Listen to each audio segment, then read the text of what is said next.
Welcome to Live Better Longer. I'm your host, Bill Borton. Aging in place and the sandwich generation are phrases that have really become ubiquitous these days. My guest this week lives these phrases day in and day out. Andrew Dubler is the co-founder of AlzBetter and Home to Stay, one of South Jersey's leading home health care agencies. Andrew, welcome. Thanks, Bill. So Andrew, I know you're dealing with baby boomers and their aging parents all the time, both with memory care and with home health care, and you've been doing this a long time. There seems to be some trends, though, that are looking rather disturbing, one of which is a kind of a greater need for care and at the same time fewer caregivers. What trends are you seeing? Yeah, that's a good point, Bill. And what's really happening is there's this confluence of things that are coming together. People are living longer. Technology is improving. Healthcare is improving. So back when, maybe my grandparents were living, the people weren't living deep into their 70s. But today, people are living into their 80s, 90s, even their hundreds. So what's happening is there's this new need for care. And it's really catching people, I think, a little bit by surprise. Care is typically less expensive to deliver at home, unless, of course, you need round-the-clock health care. Right. And most people would prefer to remain in their home. Nobody wants to go to one of those places. Right. And, my job's not here to sit here and give a plug for one of those places, but the reality is those places have changed, from the traditional nursing homes that we envision when we hear the word nursing home. I work in home care. I keep people at home. It's what we're passionate about. But with that being said, maybe sometimes one of those places is the best option for someone else. Sometimes the home's not the best option for people. Yeah. But you're right, traditionally it is a little bit less expensive to care for someone at home. But the issue is that people are very confused about what's paid for by traditional insurances like Medicare and what they have to pay for. And that confusion, that uncertainty creates a lot of issues when the time comes and this care is needed. Well, I'm in the long-term care and what I call retirement risk management business, and it's amazing how many people are confused about Medicare, Medicaid, and what's health care and what's long-term care. What you're doing is providing custodial care, not health care, correct? With all due respect, that's a term that the government uses, and it's a term that I'm not a big fan of. Okay. And, we provide in-home care, and it's almost it's very similar to a nursing home level of care. Really? Yes, with home health aides. We could do pretty much anything that could be done in a nursing home in the home today. So will you also staff people with nurses in addition to home health aides? If needed, yes. Okay. But primarily what's happened is, in fact, something very interesting happened a couple years ago in the state of New Jersey.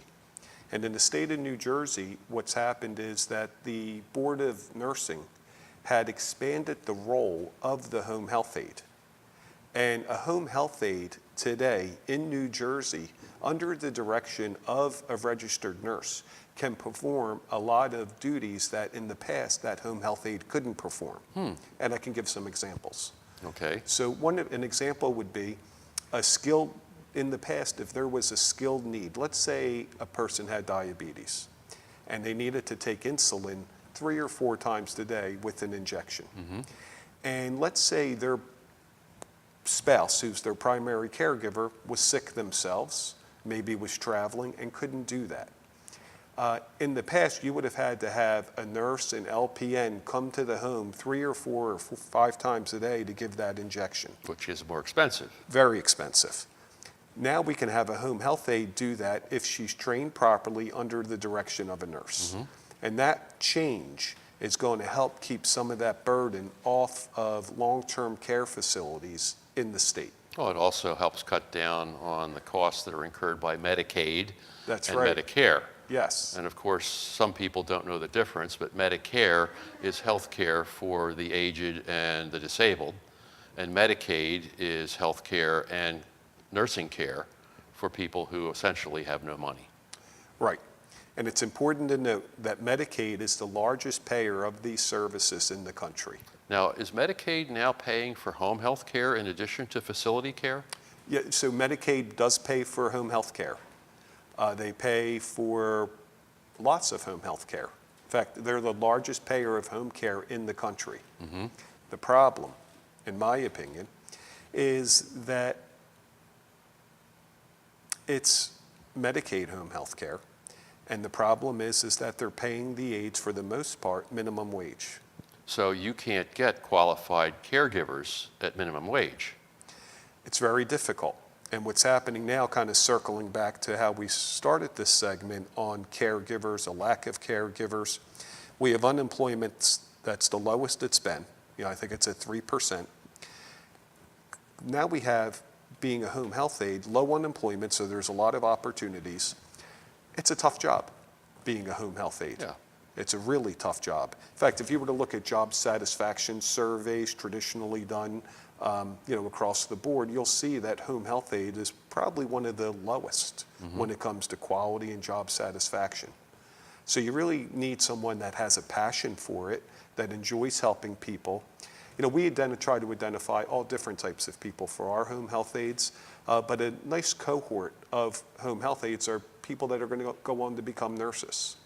And we know that they're not going to be with our agency for 5 or 10 or 3 years. We may only have them for 6 months or a year. But what we find is by trying to identify home health aides that aren't just doing it for the money, but doing it because it's a passion and they want to use it as a stepping stone in their career, that they're going to provide a higher level of care, be a more engaged caregiver. The challenge is that you're always having to recruit them because you're always leaving to become nurses. But that seems to work well for us. Well, better to lose people for that reason than to lose people because they're unreliable or have other issues. Yes, exactly. So we'll take losing them to become nurses all day long. Absolutely. Yes. So what other pressures are you seeing in the caregiving business from your perspective? Again, one of the major issues is a caregiver shortage. Where we stand today, we have about approximately a 7-point-something available caregivers for everyone that needs care. Fast forward, in about 10 or 15 years, there's going to be about less than 3 available caregivers. What's very scary about that is that we're seeing a shortage today, and there's going to be more people that need service with about half the available caregivers. Well, as the baby boomers that are currently 65 or 70 are now 85 or 90, there's going to be a really big problem. That's right. The supply is going to be woefully less than the demand, which is going to drive up the cost. That's correct. Well, we're going to need to take a break right now, Andrew, for a word from our sponsors. I'm Bill Borton. We'll be back in a few moments with more Live Better Longer. Great. When did you see the sign? When I needed to jumpstart sales. Build attendance for an event. Help people find their way.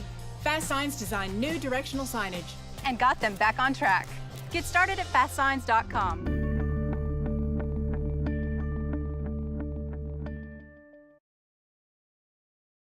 I'm Laurie Andriacchio, host of RBN TV's Off the Mat.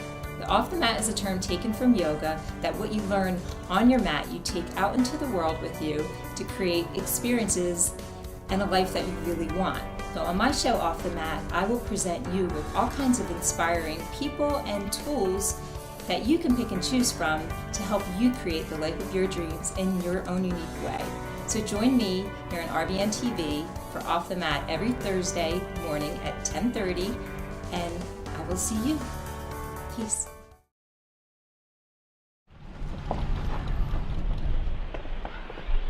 Got a quarter?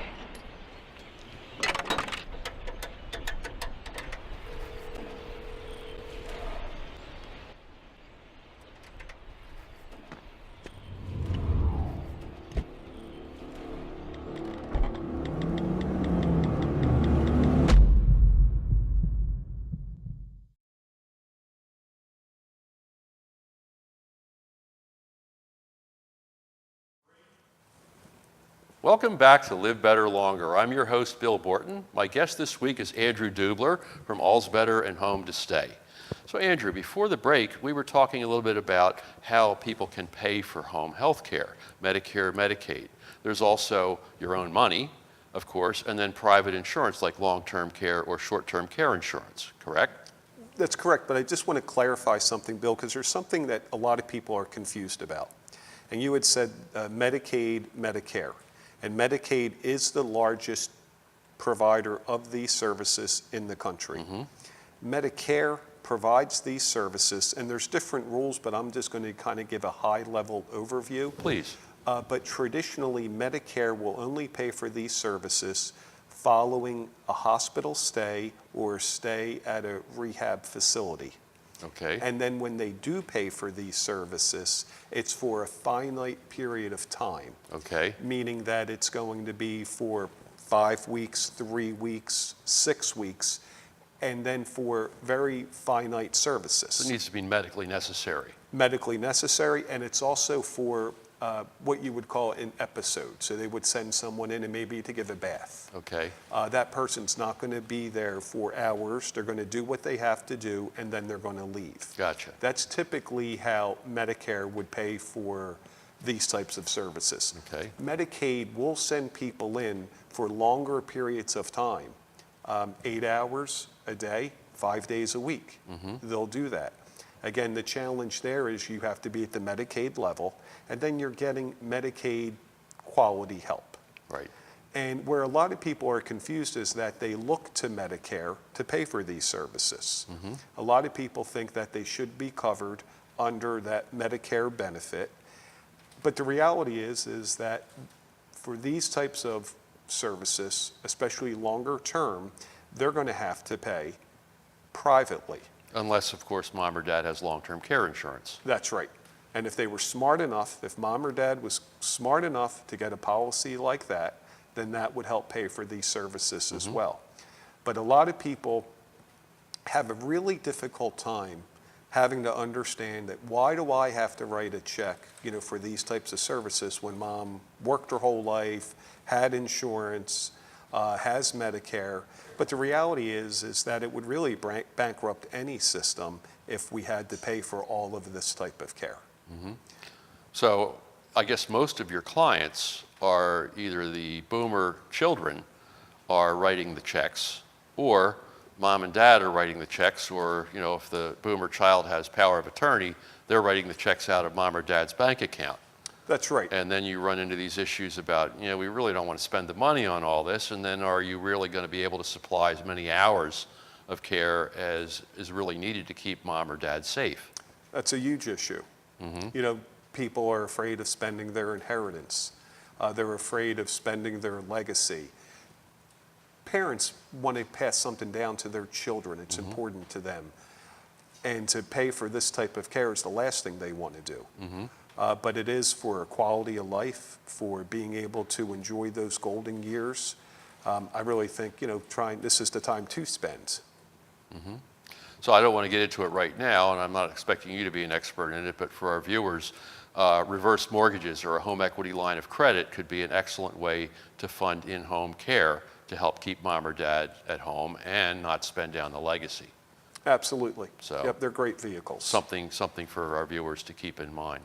Yes. So when you're working with boomers who are local to mom and dad and just are too busy or aren't qualified to provide care, and then you also have boomer clients that are across the country that can't possibly care for mom and dad who happen to be local in South Jersey, and you have to manage both of those types of situations.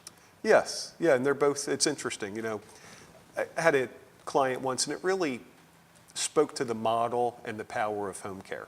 And I thought it was a client that we would never have, because it was a client that lived in South Jersey. He was a gentleman that had 10 children. He lived on for lack of a better term, a compound, and all of the children had homes on the compounds. Wow. There were, within this compound, there were the 10 children. There were 25 grandchildren, 18 or older, that lived there. Dad was the king of the tribe, if you will. We still did 40 hours a week with Dad. even with all that help, even with nurses in the family, even with 25 grandkids, 18 and older, living back there on the compound, they still needed help. They needed help because, Bill, one of the things that happens sometimes in this type of care is that the lines become blurred between being a caregiver and a family member.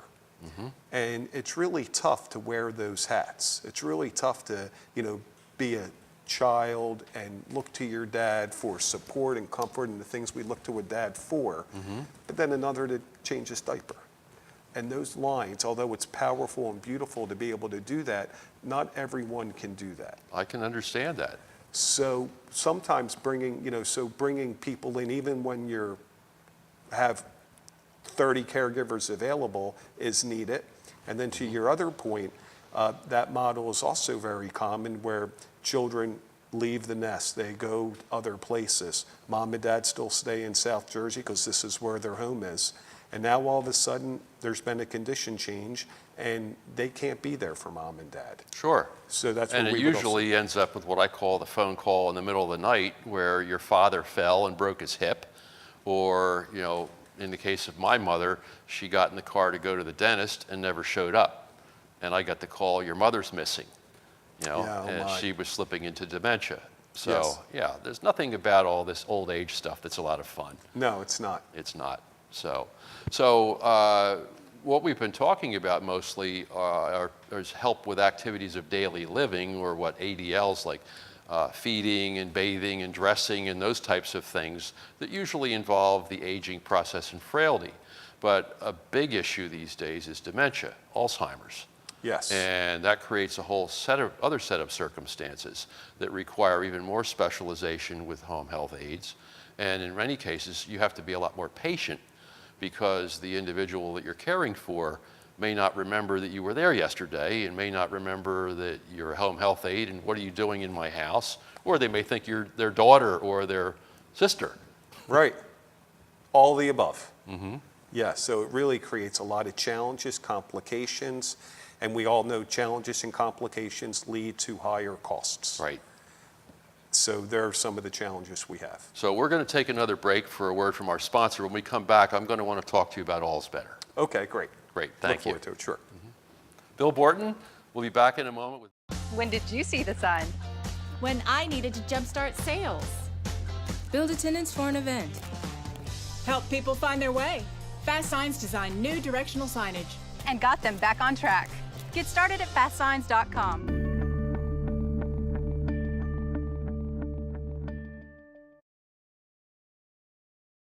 I'm Casey Price, host of a brand new show on RVN TV called Justice for All. Tune in every Tuesday at 1 p.m. as some of South Jersey's amazing attorneys share their stories and important legal information that could affect you and the people you love. Remember, that's in Justice for All, every Tuesday at 1 p.m., only on RVN TV. Is your business growing and now you need a new and bigger building? Has your organization outgrown their facility and now it's time to expand? Do your hobbies require the need for more space? If you're paying rent, but now you want the advantages of owning, the prospect of financing, construction, and on-time completion may seem out of your reach. General Steel Corporation has the answer. A pre-engineered steel building from the General will not only look great and satisfy almost any need, but you'll save time and money. Our team will help you create your building and deliver it to your location. We offer design services to help you present your concept to board members, bankers, or for fundraising. And the General can even help with financing. General Steel is a name you know, with quality backed by a 50-year structural warranty. Call today and find out how easy it is to have the building you want. You may even save up to $20,000 with rebates. If you need space, you need the General. Welcome back to Live Better Longer. I'm your host, Bill Borton, here with my guest, Andrew Dubler, from Home to Stay and AlzBetter. Andrew, we want to talk now about AlzBetter and why you and your partner formed AlzBetter to deal with trying to keep people in their homes when dementia is an issue. So tell me a little bit more about that. I'd be happy to. So my business partner, Gary Skoll, had the original idea for AlzBetter.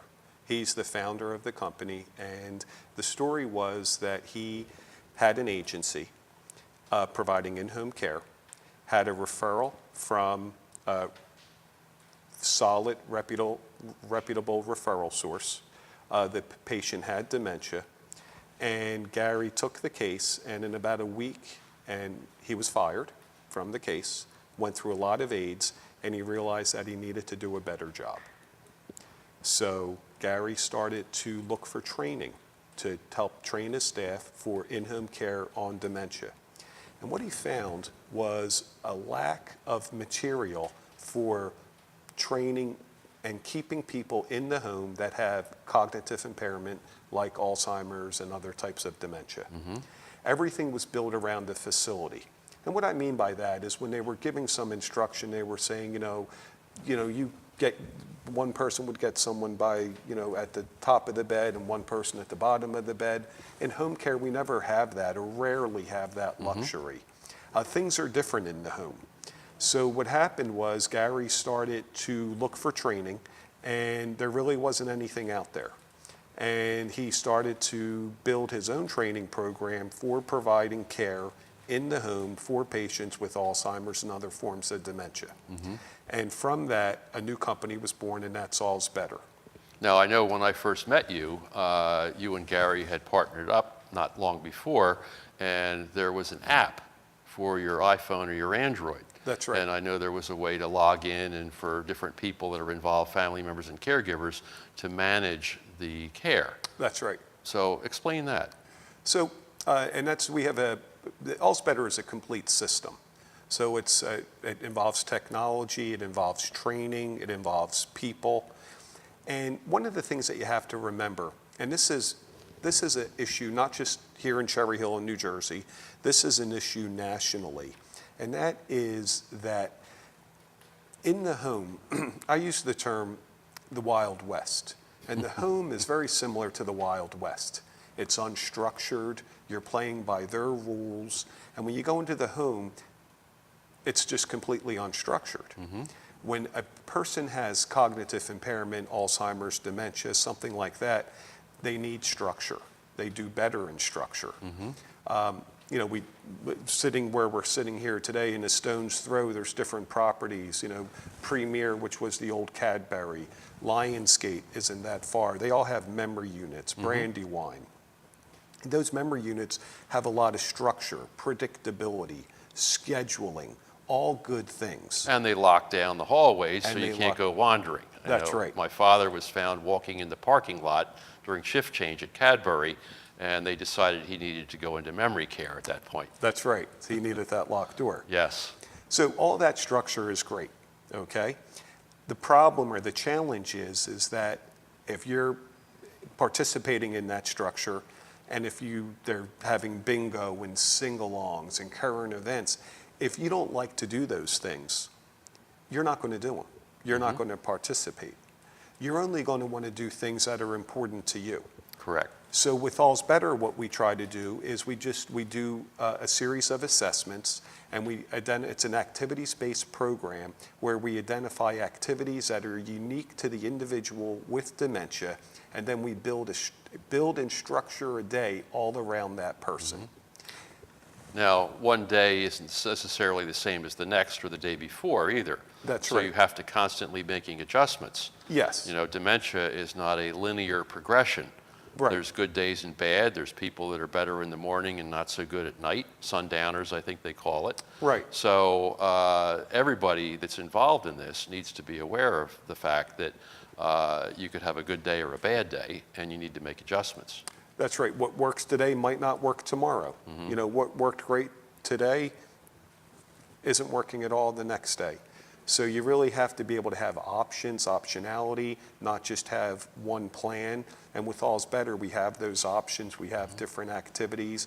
If one day they did like gardening and then today they don't want to garden or the weather doesn't permit, we would have another similar activity that we know this patient likes to do as well. So you and Gary and your home health care people and family members all have access to the app. That's so right. that they can all communicate with one another and keep everybody updated on what's going on. And you raise a good point with communicate, because what the app also helps us do is it helps us uncover underlying issues that the patient can't communicate about like they typically could because of the disease. So Andrew, before we wrap the show, I just want to make sure that our viewers know how to get in touch with you. Sure. What's the best way if they want to talk to you about possibly AlzBetter or home health care through Home to Stay? Sure, we can reach out to Home to Stay at 856-321-1500. Okay. And speak to someone there, and we'd be happy to speak to anyone or answer any questions. Okay, and they can access AlzBetter the same way? That's right, AlzBetter, same number, or AlzBetter.com or Home to Stay, HOMETOSTAY.com. Okay, very good. Well, Andrew, thank you very much for coming on the show and helping our Boomer audience understand better how home health care can help their parents age in place. It's my pleasure, Bill. Yeah, it's been a pleasure. Thank you. Thank you. I'll be back next week on Tuesday at 11 with more Live Better Longer on RVN TV. Until then, I'm your host, Bill Borton.